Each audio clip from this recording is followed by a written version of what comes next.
टीमें वहां पर मौजूद है। इस बीच ये भी बताया, उत्तराखंड आपदा पर बीजेपी अध्यक्ष ने भी ट्वीट किया है, लगातार उत्तराखंड सरकार के साथ संपर्क में है। आपदा को लेकर उन्होंने कहा कि प्रशासन पूरी तरह से सजग है, हर संभव मदद केंद्र की तरफ से देवभूमि को दी जाएगी। बीजेपी अध्यक्ष ने ट्वीट किया है, बीजेपी कार्यकर्ताओं को काम में लगाएं, ऐसा कहा है जेपी नड्डा ने। और लगातार उन्होंने कहा कि वो त्रिवेंद्र सिंह रावत के संपर्क में है। आपदा को लेकर प्रशासन पूरी तरह से सजग है, जेपी नड्डा ने ये बात कही है। बीजेपी अध्यक्ष जेपी नड्डा ने मुख्यमंत्री रावत से भी बात की है।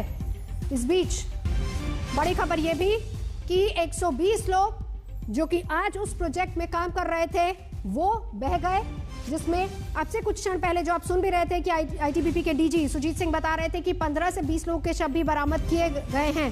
हालांकि 15 से 20 लोग ऐसे भी हैं जो वहीं पर टनल में फंसे हुए हैं, जिनको निकालने के लिए आईटीबीपी के जवान वहां पर मौजूद है। इस बीच बीजेपी अध्यक्ष ने भी ट्वीट किया है, लिखा है कि उत्तराखंड आपदा पर हम देवभूमि के साथ हैं, हर संभव मदद उनको पहुंचाई जाएगी। आपदा को लेकर प्रशासन पूरी तरह से सजग है। बीजेपी अध्यक्ष जेपी नड्डा ने मुख्यमंत्री त्रिवेंद्र रावत से भी बात की है, कार्यकर्ताओं को काम में लगाएं, आदेश दे दिए गए हैं। आपदा पर यह ट्वीट जेपी नड्डा का।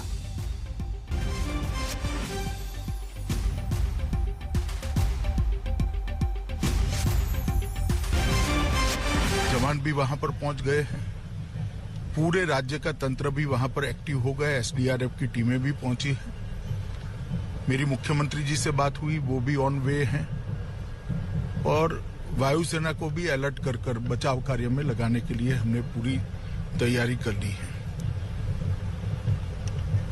मैं उत्तराखंड की सभी निवासियों को आश्वस्त करना चाहता हूं कि नरेंद्र मोदी सरकार इस संकट की घड़ी में उत्तराखंड के साथ खड़ी है और हर संभव मदद देकर इस संकट से जल्दी उत्तराखंड बाहर आए और आम जनजीवन पहले की तरह शुरू हो जाए, इस दिशा में हमारे प्रयास है। मेरे साथी एमओएस नित्यानंद जी गृह विभाग के डिजास्टर मैनेजमेंट के कंट्रोल रूम में स्वयं बैठकर इस सारी चीजों को देख रहे हैं और मैं भी शाम को पहुंचकर परिस्थिति का जायजा लूंगा। प्रधानमंत्री जी ने भी फोन पर पूछा कर एनडीआरएफ और गृह विभाग की टीम का मार्गदर्शन किया है और मुख्यमंत्री स्वयं मौके पर होने के कारण वहां की सारी परिस्थितियां तुरंत ही संज्ञान में आती हैं। मैं आशा करता हूं कि बहुत कम समय में हम स्थिति को सुचारू रूप से चालू करने में सफल होंगे और हादसे के लिए जितनी भी मदद की जरूरत है वो सभी प्रकार की मदद केंद्र सरकार उत्तराखंड सरकार को देगी। और हमारे साथ इस वक्त केंद्रीय शिक्षा मंत्री रमेश पोखरियाल जुड़ चुके हैं। सर, एक बहुत बड़ी आपदा और यकीनन पूरी तरह से केंद्र सरकार साथ में है राज्य सरकार के, लेकिन अभी वहां से क्या अपडेट मिल पा रहा है? क्या ये माना जाए कि स्थिति सामान्य हो गई है या अभी खतरा टला नहीं है? स्वाभाविक ही है कि अभी क्योंकि उधर से जो तबाही करता हुआ वो आया है वो आगे थोड़ा सा बढ़ेगा। हालांकि जो अलकनंदा के तट के जितने भी स्थान थे उनको अलर्ट कर लिया गया है सुरक्षित स्थानों तक जाने के लिए, लेकिन अब नीचे आते आते तो पानी का तेज बहाव कम हो रहा है। लेकिन वहाँ जो हमारी सुरंग है, महत्वपूर्ण बात यह है कि जो सुरंग के अंदर लोग काम कर रहे हैं, अभी सुरंग क्योंकि इधर से बंद हो गई तो वो सुरंग को खोलने में सबसे बड़ी चुनौती है और वहीं पर सेना के लोग भी पहुंच गए, आईटीबीपी के पहुंच गए और एनडीआरएफ की भी टीमें हैं। हमारे प्रधानमंत्री जी का लगातार मार्गदर्शन मिल रहा है, गृह मंत्री जी लगातार और एनडीआरएफ की टीमों का भी मार्गदर्शन कर रहे हैं। तो अभी जो टनल में जो तपोवन विष्णुघाट ये धौली गंगा पर है वो बड़ा 520 मेगावाट का है और उसके जो 2 टनल है, एक टनल में तो 16 लोगों के सुरक्षित होने की सूचना है, लेकिन दूसरी टनल में जो 2.5 किलोमीटर है उसमें जो अंदर लोग फंसे हुए हैं उनको वो दोनों तरफ से क्योंकि बंद है तो उसको निकालने की उनको सुरक्षित कैसे करके निकले और उसको कैसे करके खोला जाए उसकी कार्रवाई चल रही है। सर, आप तो खुद सूबे का जिम्मा संभाल चुके हैं, हालात और स्थिति से पूरी तरह से वाकिफ भी हैं, अगर आप समझा पाए, क्योंकि 5 से 6 घंटे का वक्त हो चुका है, ऊपर जहां पर एग्जैक्ट वो टनल है वहां पर अभी हालात कैसे हैं, वक्त अभी कितना और लगेगा? आप तो जानते ही हैं कि पहाड़ की कैसी विषम परिस्थितियां होती हैं और घाटियां बिल्कुल ऐसी हैं, जबकि सड़क पूरी तरीके से साफ हो गई है उसके आसपास। तो ऐसे स्थिति में निश्चित रूप में बड़ी चुनौती है और किस तरीके से वहां पहुंचा जाए, जिस स्थान पर युद्ध स्तर पर काम होना है, तो वो चुनौती बनी है। लेकिन एनडीआरएफ की टीमें जुटी हुई है, आईटीबीपी पहुंच गई है, सेना के भी जो जोशीमठ के हमारे जवान थे वो वहां पहुंच चुके हैं और ये काम दूभर जरूर है लेकिन बहुत युद्ध स्तर पर हो रहा है और हमारी एनडीआरएफ की टीमें लगातार वहां पहुंच रही है। सर, जैसा आप बता रहे थे 15 से 20 लोग अभी भी टनल में फंसे हुए हैं और जो अगर आज के रोस्टर की बात की जाए तो उस हिसाब से 120 लोग थे जो उस वक्त उस साइट पर काम कर रहे थे। क्या फिगर नंबर्स आपके पास आए हैं? अभी मुझे लगता है कि वैसे उस जो तपोवन विष्णुघाट जो परियोजना है धौली गंगा की, उसको जो सूचना हासिल हुई, कुल 178 लोगों ने ड्यूटी पर होने की सूचना है। लेकिन जो एक टनल में 16 लोगों के सुरक्षित होने की तो सूचना है, लेकिन कुछ लोग अपने इस अल्लाह से जान बचाकर भी भागे हैं। तो भी मुझे ऐसा लगता है कि जो सूचनाएं मिल रही हैं वो 50-60 लोग अभी दोनों जगह 60-70 लोग मिसिंग हैं, ऐसा प्रथम दृष्टया में लग रहा है। बिल्कुल बिल्कुल, बहुत शुक्रिया हमसे बात करने के लिए। रमेश पोखरियाल, केंद्रीय शिक्षा मंत्री, मुख्यमंत्री भी रह चुके उत्तराखंड के, उन्हीं से हम बात कर रहे थे। हालात सिचुएशन वहां पर क्या है वो बता रहे थे। जैसा उन्होंने बताया कि अभी भी 15 से 20 लोग, जैसा हमारे सहयोगी मंजीत नेगी भी बता रहे थे, क्योंकि वहां पर एक टनल भी है। जिस वक्त ये पूरा हादसा हुआ, ग्लेशियर फटा, वहां पर जो लोग एग्जैक्ट साइट पर काम कर रहे थे रोस्टर के हिसाब से, जिनका नंबर 120 बताया जा रहा है, वो भी लापता है। इसके अलावा आईटीबीपी के डीजी सुजीत सिंह से जब हमने बात की, उन्होंने बताया कि अभी फिलहाल 9 से 10 लोगों के शव मिल चुके हैं। सुरंग में अभी भी 15 से 20 लोग फंसे हैं जिनको निकालने की कोशिश हो रही है। 5 से 6 घंटे से भी ज्यादा का वक्त हो चुका है, अभी उनको निकालने की कोशिश हो रही है और वहां पर आईटीबीपी लगातार तैनात है और वहां पर कोशिश ये की जा रही है जल्दी से जल्दी उनको वहां से बाहर निकाला जाए। रैणी और लाटा गांव के 4 गडेरिये भी बह गए हैं, ऐसी भी खबर आ रही है। यानी ये बड़ी खबर, इस वक्त नंबर संख्या अभी बढ़ भी सकती है, लेकिन 15 से 20 लोग अभी जो सुरंग में फंसे हैं उनको निकालने का काम लगातार जारी है। आईटीबीपी के जवान लगातार वहां पर मौजूद है, मुस्तैद हैं जल्दी से जल्दी, क्योंकि सुरंग भी बंद हो चुकी है। दिलीप हमारे साथ इस वक्त जुड़ चुके हैं। दिलीप, ये बड़ी खबर आ रही है, 15 से 20 लोग सुरंग में फंसे हुए हैं अभी। देखिए, बिल्कुल ठीक बात है ये। इस तरीके से हम लोगों ने पहले ही ये बात की थी, उस बात की पुष्टि खुद प्रदेश के मुख्यमंत्री ने भी की, केंद्रीय शिक्षा मंत्री ने भी इस बात की पुष्टि की और खुद डीजी ने भी इसकी पुष्टि की है कि करीबन 150 के आसपास लोग जो है वहां पर उनके बहने की सूचना है। नवजोत, दूसरा, हेलो जी दिलीप, दूसरा मैं एक चीज आपको और करेक्ट करना चाहता हूँ कि एक टाइम डिक्लेयर किया गया है कि एग्जैक्टली क्या समय था जिस समय इस ग्लेशियर के पानी ने जो एनटीपीसी का जो प्रोजेक्ट था उसको तबाह किया है। वो ठीक 10:40 पे ये तबाह हुआ है पूरा एनटीपीसी का। दूसरी चीज ये कि जिस तरीके से रोस्टर के बारे में हमारे सहयोगी बता रहे थे मंजीत नेगी कि 120 लोगों का रोस्टर है, वो बिल्कुल ठीक बात है, लेकिन रोस्टर के अलावा करीबन 40 से 45 लोग और होते हैं जो रोस्टर में शामिल नहीं होते हैं, उनको नहीं किया जाता है। तो वही उस बात की पुष्टि खुद जो केंद्र के शिक्षा मंत्री हैं रमेश पोखरियाल निशंक, उन्होंने भी की है इस बात की पुष्टि। वो खुद इन प्रोजेक्ट्स को देख चुके हैं, संभाल चुके हैं, उनके रहते हुए भी कई प्रोजेक्ट्स को तैयार किया गया है। तो लिहाजा उनको इस बात की जानकारी भी बेहद अच्छे तरीके से थी। विषम परिस्थितियां किस तरह से होती हैं वही चीज सुबह जब से इस खबर को ब्रेक किया गया आज तक लगातार अपने दर्शकों को बताया जा रहा है, लगातार बता रहा है। और जिस तरीके से ऋषिकेश को खाली करवाया गया पूरी तरीके से, कर्णप्रयाग को खाली करवाया गया है, श्रीनगर को खाली करवाया गया है, उस बात की खुद पुष्टि प्रदेश के मुख्यमंत्री त्रिवेंद्र सिंह रावत ने भी आज तक पर की है। तो ये एक अपने आप में बेहद परेशान करने वाली बात भी हो सकती है, क्योंकि जिस तरीके से पानी आया है नीचे तो वो कहीं ना कहीं तो वो इफेक्ट करेगा ही। पानी को कहीं एहतियाती कदम बिल्कुल उठाया जा रहा है दिलीप, और यही वजह है आगे और नुकसान ना हो उसको रोका जाए। इस बीच तपोवन के करीब एनटीपीसी को बड़ा नुकसान हुआ है, ये बड़ी खबर आ रही है। एहतियाती कदम उठाया जा रहा है, लगातार निर्माणाधीन प्रोजेक्ट को नुकसान हुआ है, ये भी बड़ी खबर आ रही है। रेस्क्यू ऑपरेशन लगातार जारी है। ट्वीट करके एनटीपीसी ने ये जानकारी दी है। मंजीत नेगी हमारे साथ जुड़ चुके हैं। जी मंजीत। ठीक है भेजता हूं। मंजीत नेगी जी। एनटीपीसी के अलावा नवजोत आगे जो मलारी के पास एक बहुत अहम ब्रिज है जो कि पूरे इलाके को, चीन से लगने वाली सरहद को जोड़ता है। आईटीबीपी के जवानों को, सेना के जवानों को पूरी तरह से बह गया है। और अब जो बीआरओ जो कि पूरे बॉर्डर पर काम करती है, उनके डीजी नंद से अभी बात हुई। उन्होंने इस बात को कहा है कि जल्द से उस ब्रिज को भी बनाने की बात की जा रही है, जिससे कि सेना और खासतौर से आईटीबीपी के जवान जो सरहद पर चीन से मुकाबला कर रहे हैं उनकी भी तैनाती हो। और जहां तक जो तपोवन का एनटीपीसी का विष्णु घाट प्रोजेक्ट है वो पूरी तरह से खत्म हो गया है।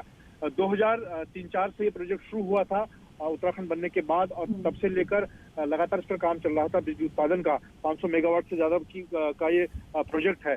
और अभी जो जानकारी मिल पा रही है, 150 के आसपास लोग, 120 लोग जो रोस्टर में जिनका नाम शामिल था, उसके अलावा और कर्मचारी और आसपास की जो खासतौर से 2 गांव, रेणी और के पास जो 2 गांव प्रभावित हुए हैं, वहाँ पे कुछ जो बकरी के लोग हैं वो, और कुछ गांव के लोग।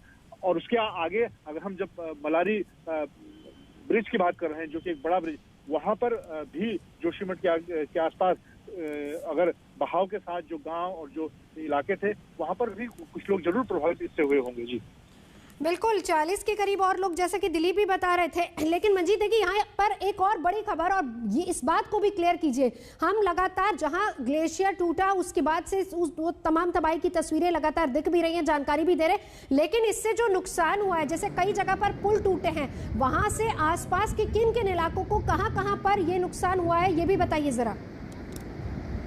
देखिए, नुकसान के इलाके को अगर हम शुरुआत से देखें तो जहां से धौलीगंगा से ये ग्लेशियर टूटने के बाद पहला जो इसका सबसे ज्यादा प्रभाव हुआ वो तपोवन में जो एनटीपीसी का पावर प्रोजेक्ट है, जहां पर सबसे पहले इस ग्लेशियर के टूटने के बाद पहला बहाव, तेज बहाव जब आया तो वहां पर पावर प्रोजेक्ट को हुआ। और उसके आगे फिर अगर हम बात करें जोशीमठ तक की, जहां पर बीच में मलारी का जो एक बड़ा ब्रिज है जो तमाम इलाकों को जोड़ता है, वो उसके चपेट में आया।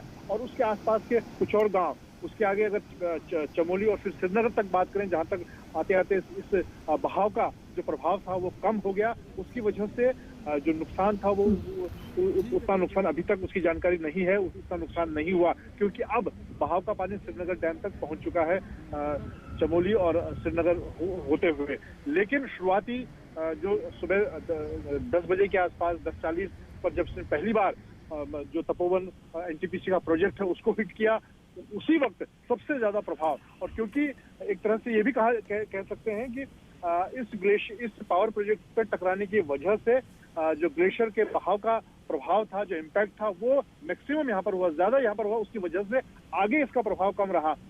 हालांकि मलारी के पास जो ब्रिज है वो पूरी तरह से वॉश आउट हो गया, उसके आसपास के और कई जो नदी के किनारे जो इलाके थे वो पूरी तरह से तबाह हो गए। और लेकिन फिलहाल अभी जो प्रशासन के सामने और जो टीम वहां पर है रेस्क्यू के लिए, जो एसडीआरएफ के, आईटीबीपी के जो लोग मौजूद हैं, उनके सामने नवजोत अभी एक बड़ी चुनौती, जो लोग अभी तपोवन में जो टनल के अंदर फंसे हुए हैं, जो कि जमीन के अंदर टनल है, उसके अंदर अभी भी 15 से 20 लोगों की बात की जा रही है, उनको फिलहाल बचाने की चुनौती है। लेकिन जैसे जैसे टीमें आगे बढ़ेंगी, जोशीमठ तक आगे बढ़ेंगी, तब और नुकसान का खबर हुआ है। जो पुल बहा है, बिल्कुल पुल के मंजीत ने की वही तस्वीरें लगातार हम टीवी स्क्रीन पर दिखा भी रहे हैं, किस तरीके से वहां पर जो 15 से 20 लोग अभी भी टनल के अंदर फंसे हैं, उन्हें बचाना सबसे बड़ी प्राथमिकता है। आईटीबीपी के जवान मोर्चा संभाले और जल्दी से जल्दी उनको बाहर निकाला जाए। हालांकि मुश्किलें बहुत हैं, लेकिन फिर भी उन तक पहुंचना है। 15 से 20 लोग वहां पर फंसे हुए हैं। तपोवन एनटीपीसी का प्रोजेक्ट और उसी के बगल में जो टनल, वहीं पर 15 से 20 लोग फंसे हुए हैं। मंजीत नेगी, आईटीबीपी के जवान अभी क्या कह रहे हैं, वहां से क्या खबर मिल पा रही है?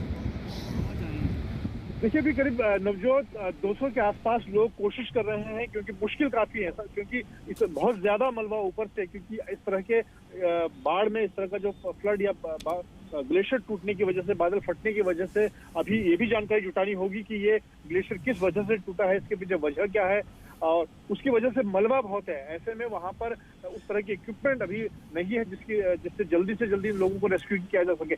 एक और जानकारी आपको देना चाहूंगा कि दिल्ली से, हिंडन से वायुसेना के C-17 से जो ट्रांसपोर्ट एयरक्राफ्ट है उससे एनडीआरएफ की 3 टीमें करीब 300 लोगों को एयरलिफ्ट किया गया है देहरादून के लिए और जोशीमठ के लिए। वहां पर तपोवन में एक हेलीपैड भी है जहां पर कोशिश की जाएगी कि हेलीकॉप्टर के जरिए एनडीआरएफ के लोग उनके पास, क्योंकि उस तरह के आधुनिक उपकरण हैं, मशीनें हैं जिसकी वजह से खासतौर से ऐसे टनल के अंदर या मलबे के अंदर अगर लोग फंसे हैं उनको बचाया जाए, उस तरह की टीम अब दिल्ली से भी एयरलिफ्ट हो चुकी है, जो कि कोशिश की जाएगी कि अंधेरा होने से पहले कम से कम तपोवन तक वो लोग पहुंच जाएं। ये बात पहले भी हमने जानकारी दी थी कि वायुसेना ने अपने जहाज देहरादून में, उसके अलावा सरसावा में और हिंडन में 3 लोकेशन पे हेलीकॉप्टर और बड़े ट्रांसपोर्ट एयरक्राफ्ट रखे हैं। हालांकि अब उस तरह की नौबत नहीं है नवजोत की लोगों को बड़े ट्रांसपोर्ट। बिल्कुल मंजीत है कि हमारे साथ लगातार जुड़े हुए हैं। आईटीबीपी के 200 जवान वहां पर तैनात है क्योंकि 15 से 20 लोग अभी भी टनल में फंसे हुए हैं जिनको निकालने का काम लगातार वहां जारी है। हालांकि मुश्किलें बहुत आ रही हैं और बड़ी खबर यह है कि हिंडन से भी 300 और एनडीआरएफ के जवानों को वहां भेजा गया है जो कि देहरादून और तपोवन की तरफ जाएंगे और वहां पर इनके साथ आईटीबीपी के जवानों के साथ वो भी ज्वाइन करेंगे। इस बीच आपको ये भी बता दें कि 15 से 20 लोग जो फंसे हैं अब उनको निकालने की कोशिश लगातार हो रही है। इसके अलावा पहला पॉइंट जो था तपोवन का, जहां पर एनटीपीसी प्रोजेक्ट चल रहा था जो पूरी तरह से तबाह हुआ, इसके अलावा मलारी ब्रिज वो पूरी तरह से वॉश आउट हो गया। ये खबर भी मिल पा रही है। 3 तस्वीरें लगातार आपकी टीवी स्क्रीन पर जिनमें समझ सकते हैं कितनी बड़ी तबाही है। राहत और बचाव काम लगातार वहां पर चल रहा है। रैनी गांव जिसके आसपास तबाही मची है। सुबह 10:40 अब एग्जैक्ट पता चला 10:40 पर ग्लेशियर फटा। तपोवन के एनटीपीसी प्रोजेक्ट को सबसे ज्यादा नुकसान हुआ। उत्तराखंड आपदा पर राष्ट्रपति ने भी दुख जताया है। राष्ट्रपति ने ट्वीट करके संवेदना जताई है, दुख जताया है, ट्वीट किया है राष्ट्रपति ने और अपनी संवेदना व्यक्त की है। लोगों की सलामती के लिए प्रार्थना करते हैं, विश्वास है कि राहत कार्य जल्दी पूरे होंगे, ऐसा राष्ट्रपति के ट्वीट में संवेदना व्यक्त करते हुए उत्तराखंड आपदा पर राष्ट्रपति ने भी दुख जताया है। इस बीच अलर्ट पूरे उत्तराखंड में, उत्तर प्रदेश में भी अलर्ट, गंगा किनारे तमाम इलाकों में अलर्ट जारी कर दिया गया है और लोगों को तुरंत यही कहा जा रहा है कि जल्दी से जल्दी इलाके खाली करें और सुरक्षित ठिकानों की तरफ चले जाएं। खास तौर पर अगर ऋषिकेश की बात करें क्योंकि बड़ी संख्या में टूरिस्ट वहां पर पहुंच रहे हैं, रिजॉर्ट्स को खाली कराया जा रहा है। एसडीआरएफ और पुलिस लगातार वहां पर मौजूद है। तमाम रिजॉर्ट्स को खाली करवाया जा रहा है। राफ्टिंग के लिए बिल्कुल मनाही है, बिल्कुल बंद कर दिया गया है। कुंभ के आसपास का पूरा इलाका वहां पर भी अलर्ट है।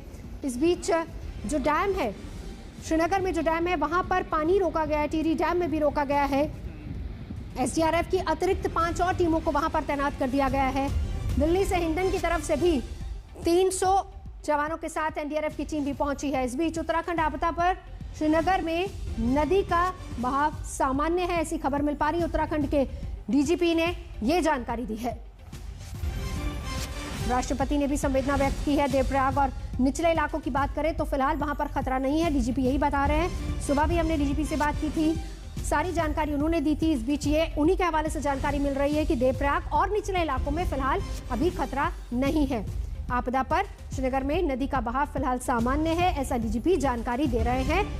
तमाम प्रशासनिक अमला अब इसी काम में जुटा है कि जल्द से जल्द राहत पहुंचाई जाए लोगों तक। खास तौर पर वो 15 से 20 लोग जो कि अभी टनल के अंदर फंसे हैं, अंधेरा होने से पहले कम से कम वहां पर जल्दी से जल्दी राहत और बचाव काम शुरू हो सके। आईटीबीपी के जवान वहां पर लगातार तैनात है। उत्तराखंड के डीजीपी ने फिलहाल जानकारी ये दी है कि अभी श्रीनगर और आसपास में पानी का बहाव सामान्य है। देवप्रयाग और निचले इलाकों में अभी उतना खतरा नहीं है।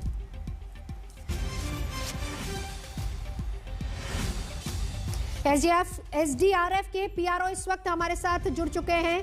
सर, जानना चाहेंगे अभी कितनी टीमें वहां पर हैं और क्या अतिरिक्त टीमों को भी लगाया गया है? अभी आपके पास इंफॉर्मेशन क्या है, हालात क्या है वहां पर? मैडम, मैं बताना चाहूंगा कि हमारी 3 सब टीमें हमारी प्रोजेक्ट के करीब है, तपोवन के करीब रेस्क्यू कार्य कर रही हैं। इसके अतिरिक्त रेणी गांव में 2 सब टीम लगी हुई है। रेणी गांव में हमारे एसडीआरएफ के कमांडेंट श्री नवनीत सिंह भुल्लर सर मौजूद हैं। इसके अतिरिक्त हमारी जोशीमठ में 2 टीम हमारी कंडीशन में है, अलर्ट में है, पहले रेस्क्यू में भी वर्क कर रही है वहाँ पे।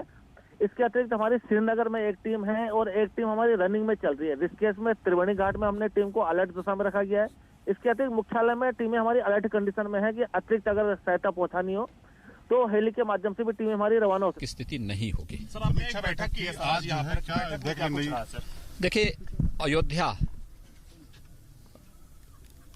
देश और दुनिया की निगाहें अयोध्या पर हैं।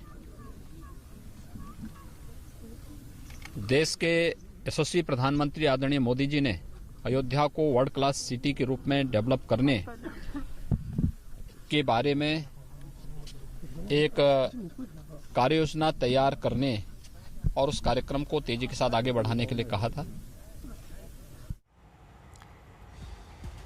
चलिए, हमारे साथ इस वक्त एसडीआरएफ के पीआरओ प्रवीण जी मौजूद है। प्रवीण जी, आप सिलसिलेवार तरीके से बता रहे थे कहां पर कौन सी टीमें हैं, अलर्ट पर कितनी टीमें हैं सर?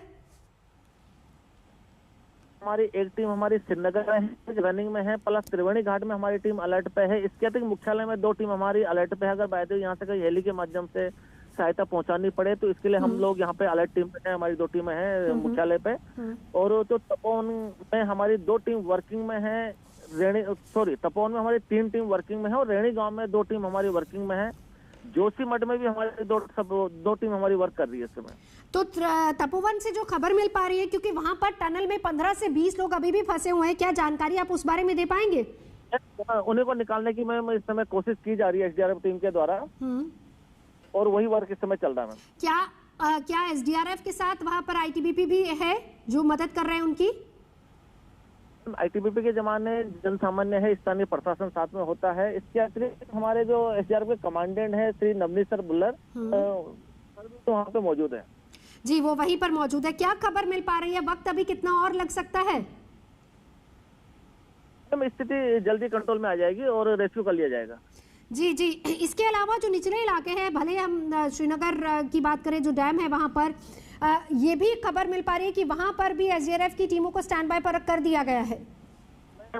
हमारी टीम हमारी श्रीनगर में अलर्ट टीम में अच्छी इसकी हुई थी श्रीनगर से आगे के लिए, परंतु जो हमारा श्रीनगर डैम है वहाँ आते आते पानी सामान्य हो चुका है, इसलिए अब कोई पैनिक होने वाली बात नहीं है। इसमें स्थिति सामान्य है मैम। अगर हम बहाव की बात करें तो स्थिति अब सामान्य है। नहीं, लेकिन पानी रोका गया है और अगर जरूरत पड़ने पर छोड़ा जाता है तब भी स्थिति गंभीर हो सकती है। मैम, स्थिति अब गंभीर। जी जी जी, तपोवन से अगर आप एक अपडेट और दे पाएं कि वक्त अभी कितना लगेगा, क्योंकि देखिए अंधेरा होने से पहले पहले अगर काम पूरा हो पाएगा या नहीं, इसके बारे में अगर जानकारी आप दे पाएं। काम पूरा हो जाएगा, अंधेरा होने से पहले सब मजदूरों को निकाल लिया जाएगा। 15 से 20 ही मजदूर वहां पर हैं। 16 मजदूरों की खबर आई है जी, और ज्यादा की भी कोई खबर है वहां से? अभी इस संबंध में कोई सूचना नहीं है। रेणी में जो 2 टीमें आपकी वहां पर तैनात है, वहां पर भी क्या लोग फंसे हुए हैं? एक्चुअली वहाँ से नेटवर्क हमारे लिए प्रॉब्लम आती है लगातार, और हम उनको आते हैं वर्क कर रही है। जैसे कोई सूचना हमें आती है हम भेज देते हैं। जी जी, शुक्रिया हमसे बात करने के लिए। एसडीआरएफ के पीआरओ जिनसे हम बात कर रहे थे, टीमें लगातार तैनात है और साथ ही साथ अलर्ट पर भी हैं। तो बड़ी खबर पर लगातार नजर बनी हुई है। फिलहाल यहाँ रुकेंगे एक ब्रेक के लिए, देखते रहिए आज तक।